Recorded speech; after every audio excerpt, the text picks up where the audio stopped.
Zheng, Reconstructing DEI, a Practitioner's Workbook.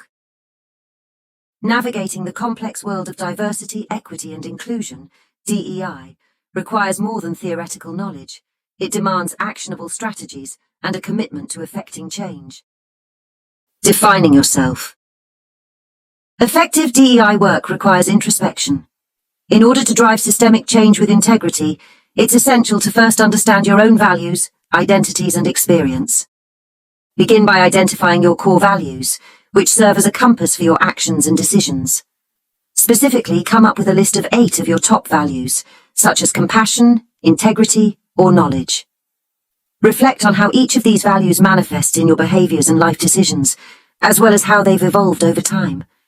This exercise helps to ground you when a situation challenges your convictions. Next, you'll explore your various social identities.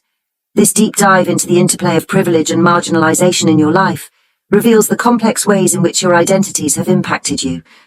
First, name your identities across some common identity dimensions, such as race, nationality, gender, neurotype, religion, sexuality, or anything else important to your self-identification, like military or immigration status. Now reflect on how each of these identities confers privilege or marginalization on you, noting the unique advantages or disadvantages you've encountered. How might 2 or more of them have combined to increase either marginalization or privilege? What topics do your identities give you unique expertise in, and less expertise in? Finally, drawing from these answers, consider the question.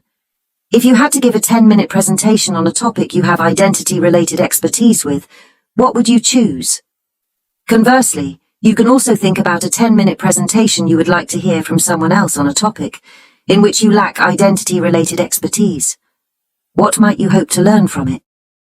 These exercises will deepen your understanding of yourself and help steer your DEI efforts. Expanding your capacity. Now that you've reflected on your core values and identity, you can leverage this internal groundwork by expanding your capacity beyond yourself. This means beginning to cultivate supportive relationships and establishing shared accountability. To engage others effectively, first identify DEI goals that could benefit from mutual support. Consider specific, concrete objectives that you aim to achieve in the coming weeks or months. After identifying your goals, think about who among your colleagues or within your network could serve as partners in shared accountability. These people should not only share your DEI objectives, but also possess complementary skills or perspectives. Once you've identified potential partners, reach out with a well-thought-out request for shared accountability. You might explain the DEI goal you're working toward, why you believe shared accountability would be beneficial, and how you envision working together. Let's say your goal is to speak up more against biased comments in meetings. You might seek out a colleague who shares this goal and is present in the same meetings. You propose sending each other a quick DM during a meeting to confirm whether a biased comment was made and then take turns speaking up about it. Asking for help is another vital skill in the DEI Practitioner's Toolkit. You may not always hold the power to directly influence change, but you can still ask others for assistance. For instance, you could ask a manager to allocate time in a team meeting for additional comments to ensure diverse voices are heard. This request specifies the nature of the help needed and clarifies the expected outcome and its alignment with DEI goals. Identifying DEI issues. Recognizing inequity often starts with a gut feeling that something isn't right. While important, however, this instinct must be supported by data and evidence that makes a compelling case for change. To start, it's best to define specific, measurable outcomes for your DEI initiatives. An abstract goal of greater diversity, equity, and inclusion is too vague. Instead, choose precise goals, like representational parity or an accessible workplace. How might you track progress toward them? With your goals in mind, start formulating hypotheses to test with data. Keep in mind that your data should answer a specific question you couldn't easily answer without it, and it should come from a range of sources. Let's say your hypothesis is that anti-LGBTQ+ discrimination is occurring and is severely impacting LGBTQ+ employees. To test it, you might conduct a quantitative survey measuring key employee outcomes, hold focus groups and interviews, and examine discrimination complaints from LGBTQ+ employees. Ultimately, however, your goal isn't just to identify issues, it's to act. To that end, you need to follow up with leaders who can support your efforts. A powerful narrative tailored to your audience can significantly influence the success of your DEI efforts. Ideally, your story should address the whys of an issue and who it affects. Why did the issue arise? Why are you confident in your analysis? Finally, why and how should your audience take action? Discuss the specific outcomes you aim to achieve and link each piece of data to these goals. If your data reveals a disparity in perceived belonging among different demographic groups, explain how this finding hinders your organization's goal of fostering a supportive working environment. By grounding DEI initiatives in data and narrative, you can transform intuition into action. Shifting culture toward inclusion. Championing inclusion in diverse environments requires a blend of self-awareness and practical strategies. While diagnosing inequity is crucial, the core of DEI work lies in creating and maintaining an inclusive culture that actively supports and energizes everyone. The process starts with a commitment to lifelong learning and adapting to the varying identities and experiences present in any environment. Educate yourself on different cultures and identities so that you're not imposing the burden of education on marginalized people. If you encounter someone from a culture you're unfamiliar with, do your own research online or through other resources, especially via content created by people from that culture. Another key component of championing inclusion is actively working to shift microcultures within your organization or community toward more inclusive practices. Start by pinpointing a focus area, such as within a team or with a specific colleague. Analyze the current norms within this context, such as how success is defined or how decisions are made. Next, envision what a more inclusive environment might look like, brainstorming new values, assumptions, and behavioral expectations. Then, consider strategies for influencing these microcultures. If decision-making is consistently dominated by the same few people, for example, implement a structured brainstorming process that requires input from all members before any decision is made. As another example, say you're working toward fostering a culture that values learning from mistakes.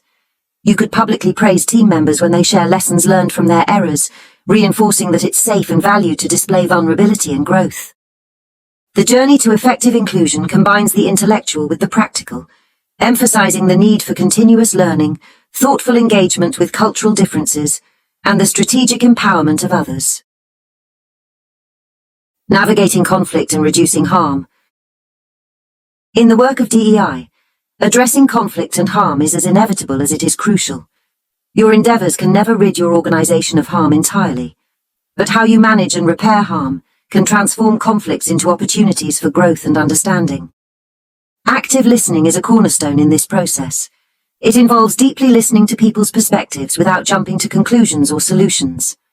This kind of listening is characterized by several key actions, including reflecting or paraphrasing what's been said to ensure understanding, asking questions that seek deeper insight, and validating the other person's emotions. This approach shows respect for someone's concerns. Practitioners should also consider their own experiences with conflict and harm, both as the harm doer and the harmed. Reflective questions like, what could have been done differently to repair the harm? Or, how can I listen more effectively in future conflicts? Guide this introspection. Through such reflections, practitioners can develop a deeper, more nuanced approach to navigating conflict. In broad strokes, moving beyond traditional punitive measures and toward a more restorative approach is key in harm reduction. This means prioritizing relationship repair and meeting the needs of those impacted instead of doling out blame and punishment, which can further fracture communities. Restorative solutions might involve the person who inflicted harm offering a genuine apology, making amends, and changing their behavior. For example, if an employee makes a hurtful remark to a colleague, the offender might be urged to understand the impact of their actions and offer a sincere apology. Both parties might then work together to establish steps to prevent recurrence. Through these practices, you can transform conflict and harm into powerful catalysts for fostering deeper connections and a more inclusive community. Building coalitions. When creating a mass DEI movement, practitioners often forget that change is rarely the product of isolated actions by singular heroes. Rather, a movement is born from the collaborative efforts of individuals often possessing conflicting ideologies and strategies. Given this, Initiating a DEI movement begins with understanding how it may affect various stakeholders. Think of a DEI-related issue you believe requires a movement to address. Next, identify as many individuals or groups you can think of who would have something to gain or lose from this movement. From this list, select 3 that might have the most to gain and 3 with the most to lose. Out of those 6, choose 4 to research. For your research, use a combination of strategies. Speak to people directly, ask those who know them well, and/or make inferences from your existing knowledge.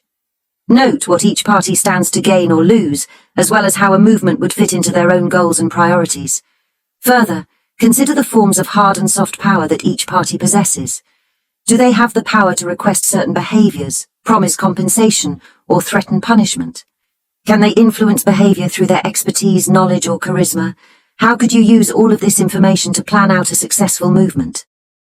Following this step, it's time to start building a coalition.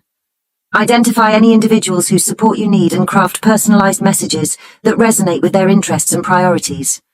For instance, you might approach a senior leader with insights on how DEI initiatives could enhance the organization's reputation and operational efficiency, and present a compelling case for their aid.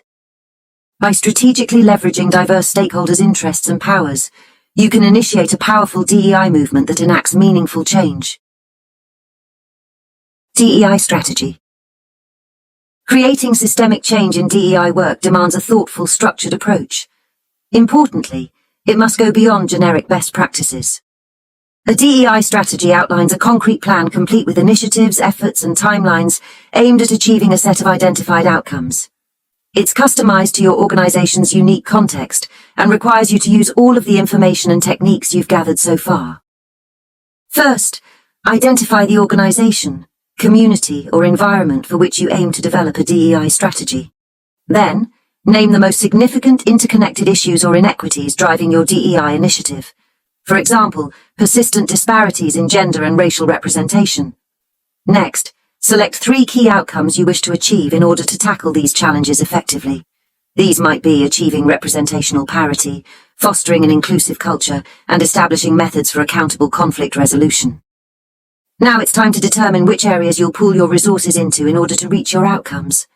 Examples could be hiring and recruitment, workplace norms, and reporting and accountability. Within these areas, identify up to 5 specific initiatives that will help you along the way. For instance, you could establish partnerships with educational institutions serving diverse communities, or expand informal reporting processes through third-party platforms. The success of these initiatives depends heavily on the involvement and support of various constituents within the organization. Note which parties you need for funding, leadership, or participation. In addition, make sure you're aware of any special considerations you need to keep in mind, given the parties you're working with. If people distrust DEI efforts due to past failures, for example, you should emphasize a small wins approach to demonstrate success. Through this comprehensive approach, organizations can move beyond superficial DEI efforts to drive real systemic change. Achieving DEI. Achieving DEI is an ambition that requires sustained effort. Though intended to discourage complacency, the sentiment that DEI work never truly ends can feel exhausting. To maintain motivation and avoid burnout, it's important to keep faith in positive change and prioritize self-care. As part of your work to achieve DEI, you should regularly assess your progress using the following 4-level model. At level 1, organizations take initial steps like creating DEI mission statements and celebrating diverse cultural holidays. These actions often lack formal commitment from leaders. At level 2, organizations engage in basic collective efforts, such as hiring DEI professionals and collaborating with external benchmarking bodies. At this stage, stakeholder buy-in has increased. Level 3 marks a strategic integration of DEI into the organization, where data influences decision-making and outcomes are shared with external stakeholders. Actions in this stage demand substantial buy-in and carry significant implications for failure. Finally, Level 4 represents DEI maturity, where DEI initiatives are not only comprehensive and high value, but are supported by a culture of universal engagement and commitment. DEI data is regularly collected, analyzed, and shared alongside a full activation of leadership. To gauge your organization's maturity, Reflect on its foundational, internal, and external DEI. Assign each facet a number based on the 4 levels, then average the scores. This is your organization's overall DEI maturity score. Did your organization's score surprise you overall or on any one dimension? If so, why? Have recent DEI initiatives noticeably shifted maturity levels anywhere? Make notes. Then, list specific next steps you need to take in order to move up a level on each dimension. Make sure to compare your assessment with trusted colleagues and discuss any areas where you disagree. Finally, and crucially, an essential part of DEI work is sometimes to do anything other than DEI work. It's easy to feel like your entire sense of identity and worth are wrapped up in this work. But that's a one-way ticket to burnout. So be sure to cultivate meaningful relationships and purpose in at least one place outside of work, and always remember to breathe. Finally, and crucially, an essential part of DEI work is, sometimes, to do anything other than DEI work. It's easy to feel like your entire sense of identity and worth are wrapped up in this work, but that's a one-way ticket to burnout. So, be sure to cultivate meaningful relationships and purpose in at least one place outside of work, and always remember to breathe.